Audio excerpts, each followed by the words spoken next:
Halo guys, apa kabar kalian? Semoga kalian selalu sehat dan selalu dalam lindungan Tuhan. Katrin Mozi adalah film drama keluarga yang diperankan oleh Jyotika sebagai Vijaya Laksmi alias Civi dan Vidat Balakrishnan alias Balu. Film ini menceritakan tentang Viji, ibu rumah tangga yang sering dihina keluarganya sendiri karena dulu tak lulus kuliah sehingga tak punya pekerjaan bagus. Bagaimana keseruan kisahnya? Tanpa basa-basi lagi, inilah alur ceritanya. Vijaya Laksmi alias Viji merupakan seorang ibu rumah tangga kelas menengah yang sedang menjalani sebuah kehidupan yang bahagia bersama dengan suaminya yaitu Balu dan anaknya, Siddu. Viji suka berpartisipasi dan selalu menangkan kontes di sekelilingnya seperti kompetisi nyanyi atau acara atletik, lomba lemon, dan spon. Mereka tinggal di sebuah rusun di pinggiran kota Mumbai. Di dalam keluarganya, Viji memiliki saudari kembar dan seorang ayah yang selalu mengkritisi langkah yang diambil Viji di masa lalunya. Kegagalan Viji untuk kuliah hingga akhirnya menikah dengan Balu selalu menjadi tema bahasan utama pertemuan keluarga ini ketika ayah dan saudara kembarnya itu berkunjung ke rumah Viji. Dia terus didesak untuk mendapatkan pekerjaan yang sesuai dengan dirinya dan membantu perekonomian keluarganya. Suaminya, Balu, bekerja sebagai manajer di perusahaan garment. Pekerjaan itu termasuk pekerjaan yang membuat orang frustasi. Kebanyakan dari mereka tidak responsif atau tidak masuk akal. Lanjut cerita, di tengah-tengah kesibukannya menjadi ibu rumah tangga, Viji selalu mendengarkan radio Hello FM, radio kesukaannya. Dia mengikuti kuis yang diselenggarakan radio tersebut. Tak disangka, Viji menerima telepon dari Anjali. Anjali ini penyiar radio teratas dari stasiun radio Hello FM. Dalam panggilan tersebut, Anjali menawari Viji menjawab pertanyaan dalam kuis berhadiah tentang pengalaman pariwisata pribadi. Viji pun menceritakan pengalamannya. Di sisi lain, Siddu memiliki teman kelas yang suka menyombongkan dirinya dengan game yang dia punya di PS. Namun di hari ulang tahunnya, dia akan menunjukkan kepada mereka game di PS-nya itu. Sedangkan Viji, dia akhirnya berhasil memenangkan kontes dari Hello FM. Penyiar Anjali bilang hadiah untuk Viji adalah panci presto, keluaran terbaru. Viji terlihat tak menyukainya. Dia request hadiahnya diganti TV saja. Anjali buru-buru memutus panggilannya. Resepsionis pun kembali memastikan apakah Viji mau mengambilnya atau tidak. Viji tentu akan mengambilnya besok. Malamnya, Balu mengungkapkan keluh kesahnya di kantor yang membosankan. Balu berencana untuk membuka bisnis kecil-kecilan, tapi Viji tidak menanggapi serius hal tersebut. Esoknya, Viji pergi ke kantor Hello FM untuk mengambil hadiahnya.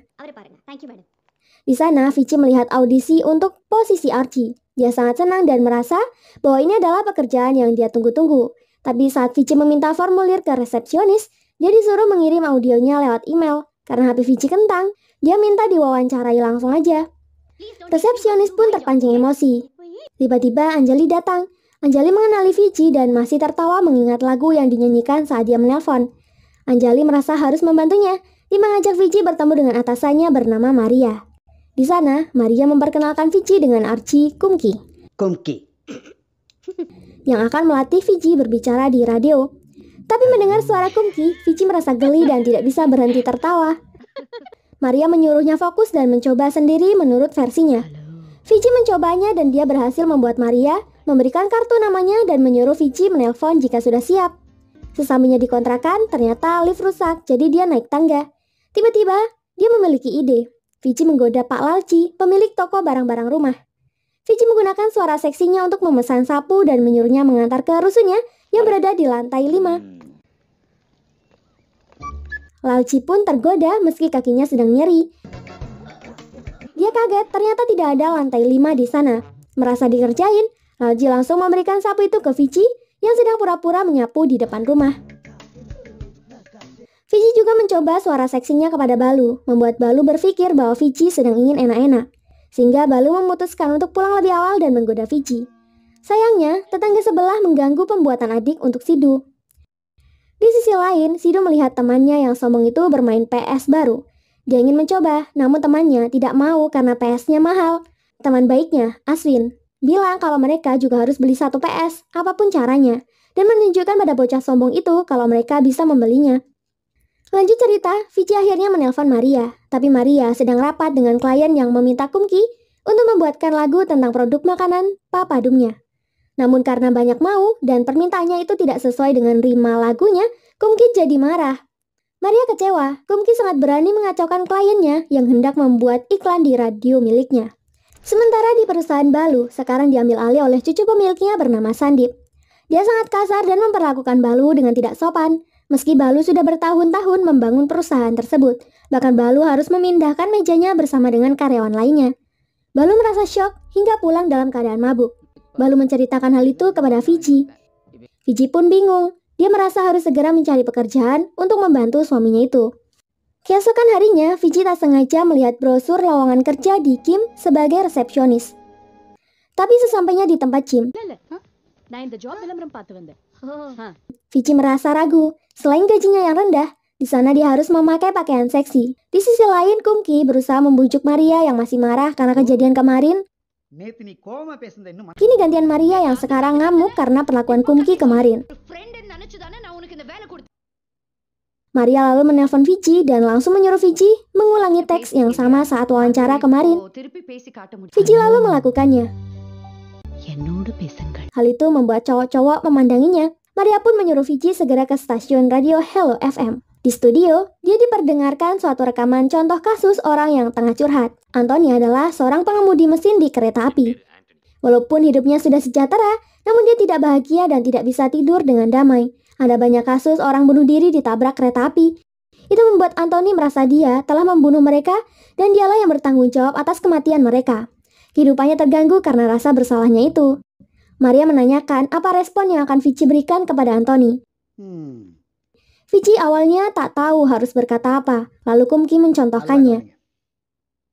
Halo, Anthony darling. Namun Kumki malah hanya memakai godaan untuk menghiburnya, bukan membicarakan masalahnya. Akhirnya dia disuruh untuk menunjukkan responnya sendiri. Halo. Fiji bilang kalau semua itu bukan salahnya. Lagi pula sudah banyak orang yang terbantu karena jasanya. Maria dan Kumki sangat terkesan. Mulai besok Fiji akan memasuki masa pelatihan selama 10 hari ke depan. Esoknya Fiji memberitahu Balu tentang pekerjaan barunya di pinggir pantai. Balu kecewa karena tidak didiskusikan dulu sebelum diterima. Tapi Fiji bilang kalau Balu tidak bisa dihubungi kemarin. Lagi pula pekerjaannya tidak akan mengganggunya mengurus Sidu, karena itu jam 10 malam saat Sidu sudah tidur. Dan gaji minimalnya mencapai 25.000 rupiah. Balu tak percaya dan membuat Fiji sangat kesal. Di rumah akhirnya mereka mengobrol baik-baik. Balu bukannya tidak ingin Fiji bekerja, tapi dia khawatir karena jam bekerjanya sangat malam. Dia mengkhawatirkan keamanannya dan perkataan orang-orang jika ada yang tahu. Jadi mereka pun sepakat merahasiakan pekerjaan Fiji. Masalah pun selesai.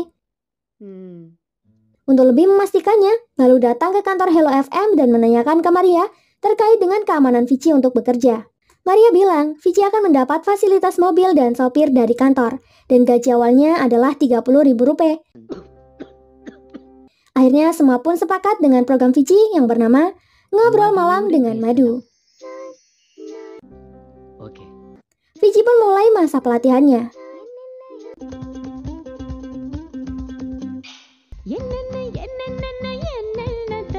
Dia menyapa semua orang di kantor.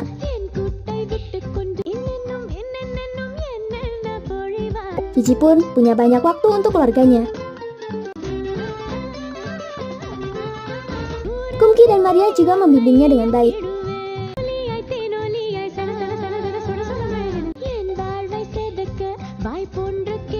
Sampai Fiji berhasil melewati masa trainingnya. Lanjut cerita, Fiji berkunjung ke tempat kakaknya, namun saat diminta untuk bermalam, dia bilang tidak bisa. Sidu lalu memberitahu ke semua orang bahwa Fiji akan mulai pekerjaannya hari ini. Jadi mau tak mau, Fiji pun menjelaskan pekerjaannya sebagai penyiar radio. Dan tetap saja, saudari dan ayah Fiji meremehkan semua pekerjaan yang dilakukannya. Malamnya, Fiji berangkat bekerja. Dia diantar dengan supir bernama Malika. Malika. Saat sampai di kantor, Fiji membawa makanan.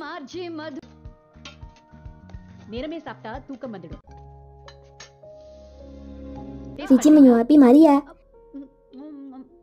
Maria sangat suka dengan makanannya. Fiji pun mulai siarannya. Balu mendengarkan siaran pertama Vici sebagai Madu. Halo. Pelanggan pertama Madu adalah Ragavan. Dia telah bekerja di toko pakaian selama 12 tahun. Solunga. Karena itu, setiap kali Ragavan berbicara dengan wanita, matanya selalu tertuju kepada dalaman mereka. Itulah yang menjadi masalahnya. Balu tak kuat mendengarkannya, padahal Vici menjawabnya dengan simpel, di mana Ragavan harus melihat hati wanitanya juga. Mereka punya perasaan yang jauh lebih berharga dibanding dalaman yang mereka kenakan. Thank you so much, Madhu. All the best, Raghavan. Awesome. Panggilan selanjutnya bernama Babu, seorang yang sangat narsistik. Dia merasa dirinya tampan setampan artis. Babu sangat lucu. Yaranda lucky girl? Dia mengigau sedang menjalin cinta dengan artis Deepika Sharma. Kumki mengisyaratkan untuk mengakhirinya, tapi Vici malah menanggapi Babu untuk lelucon-lelucon saja. உங்க பிரச்சனை எனக்கு புரியுது. உங்களுக்குன்னு ஒரு பொண்ணு பிறந்திருக்குன்னு நீங்க சொல்ல வேண்டாம். உங்க பிரச்சனை மட்டும் சொல்லுங்க. தயவு செய்து இந்த பாட்டை போடுங்க. Pulangnya, Balu membicarakan tentang panggilan yang pertama. Dia tidak suka karena topiknya sangat kotor. Dia memikirkan apa kata orang jika mereka tahu. Namun Vici tak menanggapinya dengan serius. அவ்வளவுதான். Paginya, Vici telat bangun, jadi dia tidak sempat mengurus Sidhu dan Balu. Vici minta maaf lewat telepon ke Balu karena kesiangan. Namun sikap Balu menjadi lebih dingin dari biasanya. Di sekolahan, Sidhu meminta izin lagi ke temannya untuk memainkan PS-nya. Tapi dia malah dikatai pengecut karena tak akan bisa mengalahkan karakter di dalam gamenya. Karena kesal terus direndahkan, Sidhu berantem dengannya. Guru pun datang dan akhirnya melerai mereka berdua. Lanjut cerita. Keluarga Vici datang. Mereka mengintimidasi Vici karena melakukan siaran yang membicarakan hal kotor. Vici berusaha membela dirinya, tapi malah dikatai cabul dan mencemarkan nama baik keluarganya. நம்ம ஃபேமிலிக்குன்னு ஒரு மரியாதை இருக்கு. Vici kesal, ternyata suaminya sendiri yang memberitahukan rahasia ini ke mereka. Vici tidak tahan dan pergi ke kamarnya. Dengan keadaan jengkel, Vici tetap berangkat siaran. Di kantor, dia mendapat kejutan karena acaranya sangat sukses dan banyak yang menunggu untuk menelponnya. Pelanggan pertamanya adalah seorang pria yang sedang mabuk. Dia berbicara kotor tentang suara Vici yang seksi dan membuatnya terangsang. Mendengar itu, Balu mematikan radionya lagi. Namun Vici menanganinya dengan tenang. Dengan pesan-pesan yang juga secara tidak langsung mengatakan kalau dia sampah rendahan. Bye. Lalu Kumki akhirnya mencoba masakan Vici. Kumki terharu. Rasanya sama persis dengan buatan ibunya dahulu. Hari terus berlalu. Balu jadi banyak pikiran tentang Vici. Dia memutar kembali momen-momen bahagia mereka bersama. Vici terus bekerja dengan baik. Sedangkan di tempat kerja, Balu terus mendapat tekanan dari Sandip. Sampai Sidhu tak terpantau bermain game malam-malam dan tidur di kelas. Lanjut cerita, saat di kantor tiba-tiba Sandip meminta Balu untuk membantunya membetulkan ledeng di rumah barunya sekarang. Hal itu membuat Balu terlambat pulang. Ditambah lagi, Sanjay menyuruh Balu lembur hingga larut malam. Karena hal itu, Vici mengajak Sidhu ke tempat kerjanya. Kali ini Vici berkesempatan bertemu dengan salah satu aktor film yang bernama Ayushmann. Sidhu. Hi, Hi. dude. Dan melakukan siaran bersamanya. Halo. Pelanggannya kali ini ternyata Nila Kandan, tetangganya sendiri, di mana nama almarhum istrinya juga Madhu. Nila Kandan menjadi pria yang berbeda semenjak istrinya meninggal. Dia tidak suka jika orang ramah kepadanya. Dia melampiaskan kemarahan karena kehilangan istrinya ke semua orang. Nila Kandan merasa istrinya masih ada di sisinya setiap kali mendengar Vici. உங்க மது உங்களை இப்படி கூப்பிடுவாங்க? Akhirnya Vici memanggil Nilu kepadanya untuk mengingatkan memori istrinya kembali. நினைவெங்கே போகிறது? மது Vici memberi banyak perhatian உங்க கூட தான் இருக்காங்க. எனக்கு கால் பண்ணுங்க. பேசலாம், பாடலாம். sampai kakak Nilu tak lagi merasa kesepian. Ayushmann sangat menyukai suara Vici. Apalagi Vici tidak pilih-pilih penelpon dan melayani sepenuh hati. Ayushmann sampai meminta tanda tangan Vici. Sementara Balu merasa jenuh dengan pekerjaannya dan dia merasa cemburu ketika melihat foto Fiji bersama Ayusman. நான் இப்ப காமெடியன் தானே? அந்த போட்டோக்கா இப்படி கோபப்படுற? நான் கோவம்லாம் படலையே. Esoknya saat para tetangga ingin pergi untuk rapat asosiasi, Nilakandan tiba-tiba datang untuk meminta maaf kepada semua karena sikapnya selama ini. Dia sudah berubah sejak tadi malam mendapatkan pencerahan dari Madu. Thank you. Nadi எங்கே போகிறது? Semua orang tak menyangka, tapi mereka tentunya sangat senang dengan perubahan itu. Di sisi lain, Sandip memarahi Balu di depan semua orang karena salah satu klien memberhentikan kontrak yang bernilai 25 lak dengan perusahaan mereka. Sandip menyalahkan Balu dan menganggap Balu tidak becus. Padahal itu adalah salahnya sendiri. Tapi Balu diam saja. Dia tetap bertahan demi keluarganya. Sementara Fiji semakin menikmati profesinya. Dia malah mendapat panggilan dari suaminya sendiri. Balu mengeluhkan tak ada yang mau menanyakan masalahnya. Dia bercerita tentang keluarga kecil yang dia miliki. Dia sangat bahagia bersama mereka. Hidupnya sederhana, tapi saling melengkapi. Kini semenjak istrinya bekerja malam hari, kebahagiaannya hilang. Oleh karena itu, dia terpaksa curhat melalui telepon radio ini. Balu tak menginginkan jawaban Fiji. Dia hanya mau Fiji memutar lagu yang setiap hari dinyanyikannya bersama istrinya sebelum tidur. Fiji pun merasa sangat bersalah. Setelah itu, Maria datang dengan kabar baik. Acara Fiji telah dinamai sebagai radio terbaik oleh penghargaan Fikatan. Mereka pun merayakannya.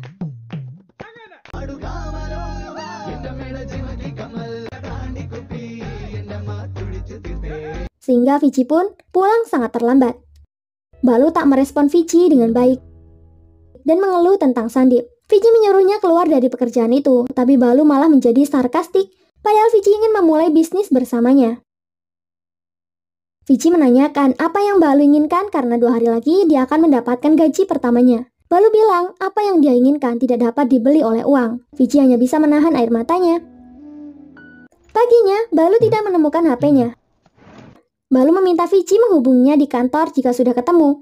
Namun tak lama, Fiji mendapat panggilan dari sekolahan. Semua itu karena Sidhu kedapatan mencuri HP, termasuk HP Balu dan seorang guru matematika. ஆமா father. Partners. இவன் உங்க போனை திருடி இருக்கான். மேத்ஸ் டீச்சரோட போனையும் திருடி இருக்காங்க. Demi membeli PS bersama Arwin. Mrs. Balu. Please relax. Please. Dia juga sering tidur di kelas karena begadang bermain game. Kepala sekolah sangat kecewa dan memberi sanksi diskors untuk Sidhu. Lengkap sudah masalah Balu. Dia memukuli anaknya dan menyinggung anak dan ibu tidak bisa dikasih tahu. சொல்லு. யார் கூட சுத்திட்டு இருக்க?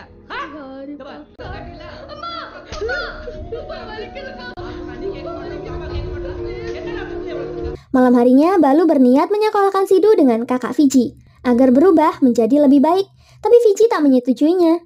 Sehingga perdebatan antara kakak adik pun kembali terjadi. Kakak Fiji menyalahkannya karena terlalu sibuk bekerja sehingga tidak fokus mengurus Sidhu. Jika masih mau mengurus anak, Fiji disuruh keluar dari pekerjaannya yang membawa sial itu. நீ அந்த வேலையை முதல்ல ரிசைன் பண்ணுமா, please. Fiji membela dirinya sendiri dan meminta ayahnya untuk mengerti dirinya sekali saja. Tapi tidak ada yang berpihak kepadanya. Bahkan Balu juga tidak mendukungnya. Dengan tegas dia bilang bahwa dia tidak akan melepaskan anaknya ataupun pekerjaannya. Saat kembali bekerja, Fiji mendapat telepon kalau Sidhu menghilang. Madam, என் பையனை காணுமா? Dia sangat sedih dan semua orang mencarinya kemana-mana. சிந்துங்க. நீங்க போல இன்னைக்கு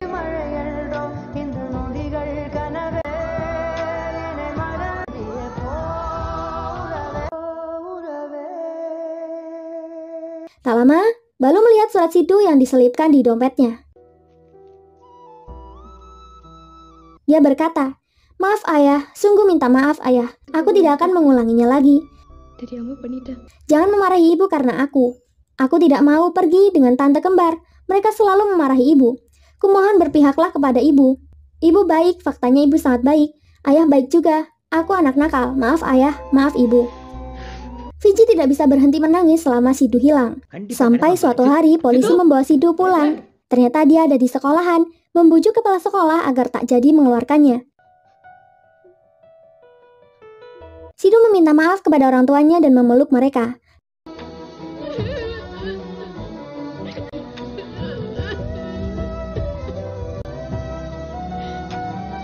Setelah kejadian itu, Fiji menghadap Maria untuk berhenti dari acaranya. Dia ingin kembali ke kehidupan lamanya. வீடு. Maria pun menghormati keputusan Fiji dan akan merindukannya. We will miss you, Vijay.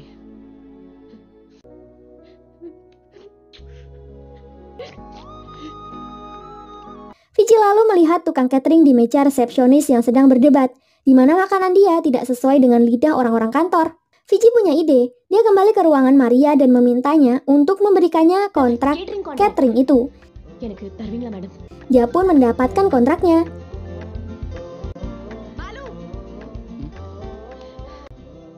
இந்த தடவை 50-50. 1 bulan cepat berlalu. Sekarang Fiji dan Balu menjalankan bisnis catering untuk Hello FM dan banyak pelanggan lainnya. No problem, sir. Namun kini Balu sudah berubah pikiran. Dia menyuruh Fiji pergi untuk melakukan siaran lagi. Semua orang menanyakan keberadaan Madu. Balu mendukungnya melakukan pekerjaan siarannya lagi supaya bakat istrinya tak disia-siakan. Fiji sempat ragu, namun akhirnya dia melakukan siarannya sebagai madunya kembali. Terima kasih buat kalian yang sudah support channel ini. Jangan lupa tinggalkan like dan saran kalian di kolom komentar. Sampai jumpa di alur cerita berikutnya. Terima kasih.